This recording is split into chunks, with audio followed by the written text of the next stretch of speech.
Hello, value of nature में आपका स्वागत है। शिवलिंग पर जल क्यों चढ़ाते हैं? क्या आपने कभी सोचा है कि क्या शिव जी को प्यास लगती है इसलिए जल चढ़ाते हैं? यह रहस्य हम सबको मालूम होना चाहिए।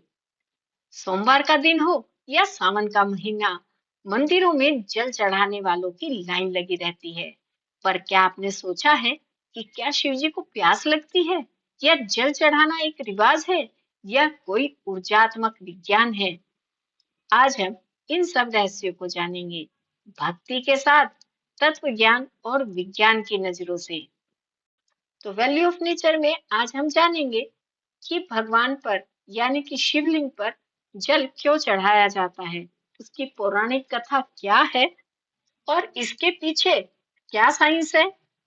तो सबसे पहले हम इससे जुड़ी एक पौराणिक कथा बताते हैं।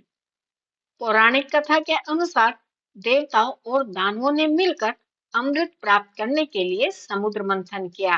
तब इस मंथन से अमृत के साथ साथ कई चीजें निकली, जिनमें से एक घातक विष हलाहल भी था। यह विष इतना प्रचंड था कि इसके प्रभाव से पूरा संसार नष्ट हो सकता था। ब्रह्मा, विष्णु और इंद्र कोई भी उसे पी नहीं सका। जब इस विष का कोई उपाय नहीं मिला, तो देवता भगवान शिव के पास गए। भोलेनाथ ने संसार की रक्षा के लिए यह विष अपने कंठ में धारण कर लिया। विष के प्रभाव से शिव जी का कंठ नीला पड़ गया और इसीलिए इन्हें नीलकंठ कहा जाने लगा। विष अधिक प्रभावशाली था, जिसके कारण भगवान शिव का सिर बहुत गर्म हो गया था। उनकी तपन को शांत करने और उन्हें शीतलता प्रदान करने के लिए देवताओं ने उन पर जल अर्पित किया। तब से लेकर आज तक शिवलिंग पर जल चढ़ाने की परंपरा चली आ रही है। चलिए अब शिवलिंग पर जल चढ़ाने का वैज्ञानिक रहस्य जान लेते हैं। तो शिवलिंग में छिपी है ऊर्जा विज्ञान यानी कि एनर्जी साइंस, ध्वनि कंपन यानी कि साउंड वाइब्रेशन, और मनोविज्ञान यानी कि साइकोलॉजी का रहस्य। शिवलिंग का आकार बिल्कुल वैसा होता है जैसे कि एक ऊर्जा के केंद्र का होता है।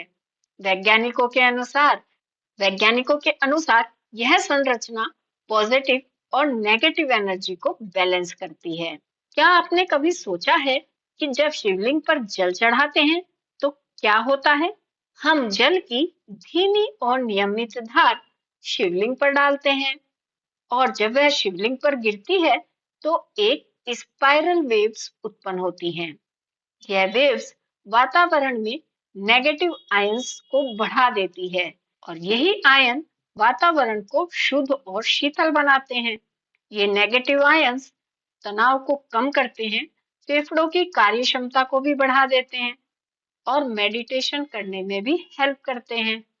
इसका मतलब यह है कि शिव को जल चढ़ाना केवल भक्ति नहीं है, वातावरण और मन के लिए भी ये वैज्ञानिक लाभ देता है। शिवलिंग को केवल पत्थर मत समझिए, यह एक एनर्जी वोर्टेक्स है।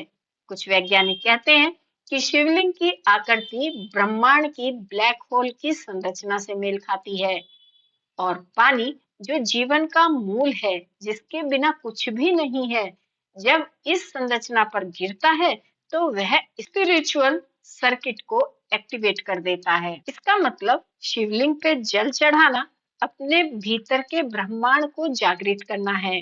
तो नेक्स्ट टाइम जब आप शिवलिंग पर जल चढ़ाएं, तो सिर्फ लोटे में जल नहीं, उसमें अपना क्रोध, अहंकार, लोभ और मोह भी उसमें डाल दीजिए और महसूस कीजिए कि आपके भीतर कुछ शुद्ध हो रहा है, क्योंकि शिव को जल नहीं चाहिए, उन्हें चाहिए भाव और भक्ति। अब जल चढ़ाते हुए ओम नमः शिवाय या फिर हर हर महादेव भी कहते हैं। पानी की वाइब्रेशन के साथ साउंड वाइब्रेशन भी जुड़ जाती है, और यह जो वाइब्रेशन उत्पन्न होती है शरीर के नाड़ी तंत्र यानी कि नर्वस सिस्टम और हमारे जो 7 चक्र हैं उन्हें एक्टिवेट कर देती है। तो शिवलिंग ब्रह्मांड की चेतना है और जल जीवन का मूल स्रोत है। तो जल को शिवलिंग पर चढ़ाना अपनी आंतरिक चेतना को ब्रह्मांड से जोड़ना है। इसे हम ऐसे भी समझ सकते हैं कि शिवलिंग की जो आकृति है वह ऊर्जा को खींचने और फैलाने वाली संरचना है, और जल की धारा नेगेटिव आयंस को उत्पन्न करके ध्यान को बढ़ाती है। और हर हर महादेव कहने से जो ध्वनि कंपन होता है उससे शरीर में ऊर्जा की जागृति होती है और मानसिक शुद्धता बढ़ती है। तो शिवलिंग पर जल चढ़ाने का असली रहस्य यही है कि शिव जी को प्यास नहीं लगती, उन्हें आपकी चेतना की तरलता और शुद्धता चाहिए, जो आप जल चढ़ाने से पा सकते हैं। हर हर महादेव।